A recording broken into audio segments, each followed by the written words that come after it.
Pao Soriano able to put this one away at open space on that corner to give them the biggest lead of the match, 7 points, 16-9. Ateneo's not been down more than this, but they're in danger right now. Because of the errors of Ateneo in this set, they gave back the confidence to the Lady Falcons. Now playing just like how they played in the first set. Another misreception. Now Pao Soriano taking charge in this set. Biggest lead of the match, 8 points. And a quick timeout. Kanina it was a technical timeout. Now this is a timeout called by Coach Roger. Bantayan nyo na si Soriano rito. Hayaan nyo nang mag-single doon sa kabila. Pinapapalo nyo nang pinapapalo yan. Lalakas ang loob niyan. Tara ha? Check Hanggat hindi nyo nga check yan, hindi titigil ng kapupuntos yan. Kasi yung katabi niya ron, hanggat pumupunto siya, lalong matapang yung kabila ron. Tayo naman, konting ganun lang yan, namamatay na. Kasi nga, sinasabi ko sa inyo kanina, hindi nyo kontrolado yung nilalaro niyo, yung ginagawa niyo. Yan pala kaya, habulin niyo yan.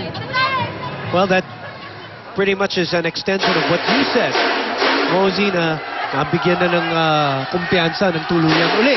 Nabuhayan uli. Correct. And remember, even kahit si Pao Soriano on the first set, which they won, wasn't that confident. Yeah, wasn't that active in her offense. Pero ngayon pati si Pao Soriano, binigyan mo pa ng kumpiyansa. So, another threat. Ayun na naman, no? Muntikan na naman. Binigyan mo ng mas maraming threat yung coming from the Lady Falcons, from Adamson. And by the way, prior to this match, their plan, talking about Adamson, sabi ni Coach Mami, hampas lang ng hampas. Yun ang gusto nilang gawin. A net violation, which halts that long rally. Set is just slipping away. Now. 18, serving 9. Everything going Adamson's way at this point.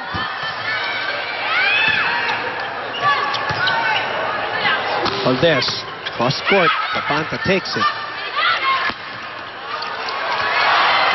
Oh, look at that. That is classic Adamson volleyball defense. Look at that. That's their game right there. That's their game right there. And if they don't win a point because of that, that's an injustice. Because my goodness. Credit that last point. Look at this floor defense of Adamson. Vasquez with a pancake. And then she recovers for that.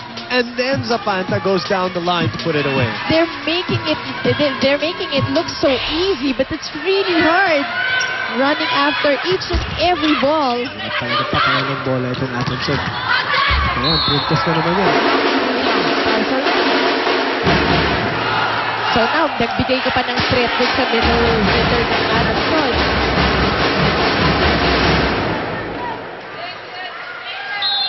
Service. Ateneo won the second set. Adamson won the first set. Chula Pineda has been quiet in the last 2 sets, but nevertheless, she's still ahead. Evan, change of pace here as Faustino will come in for Jem Ferrer. As Faustino will serve, Natasha Faustino will serve, and she will also set. I assume, because she is the alternate setter for Ateneo.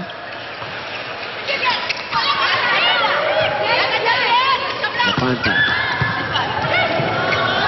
Underhand set. Valdez sends it to the other side. Makatuno. Soriano.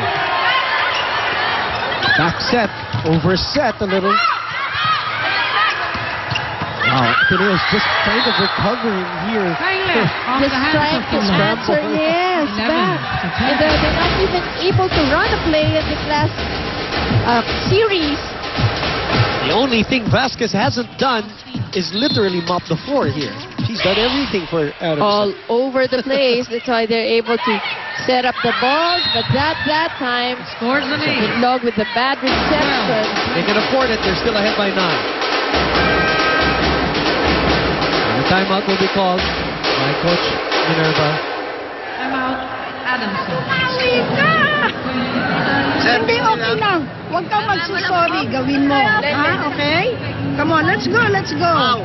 Okay, at least malayo pa yan. Kung ganyan yan, mahihirapan tayo. Ha? Okay? Bigyan mo na Oh.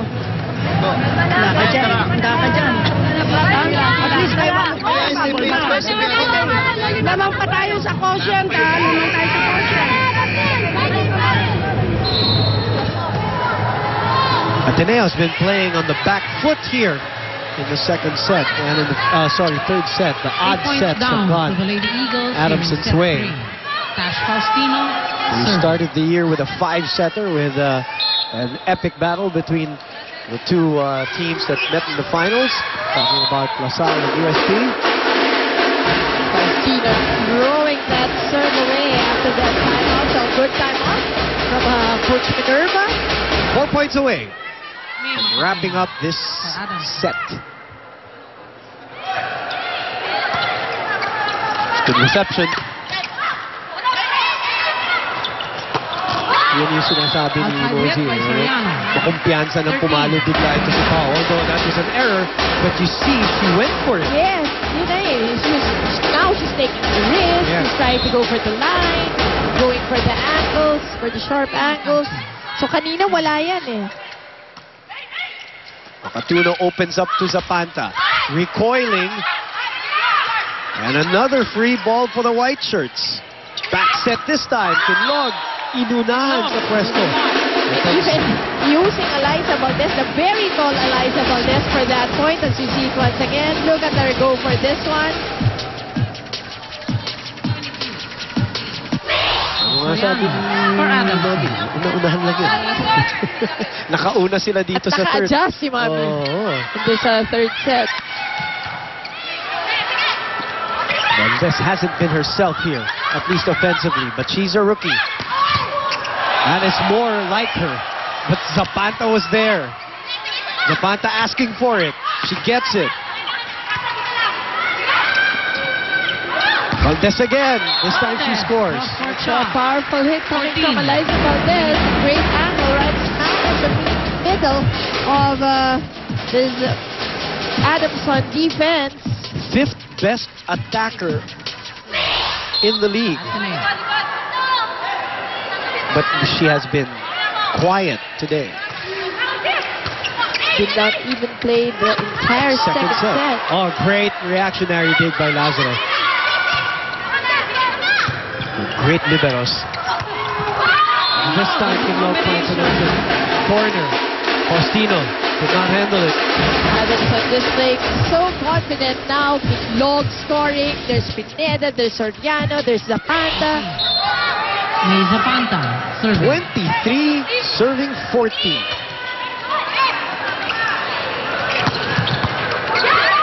Meek reply in this set as you look at the score. To 23. It's still ahead.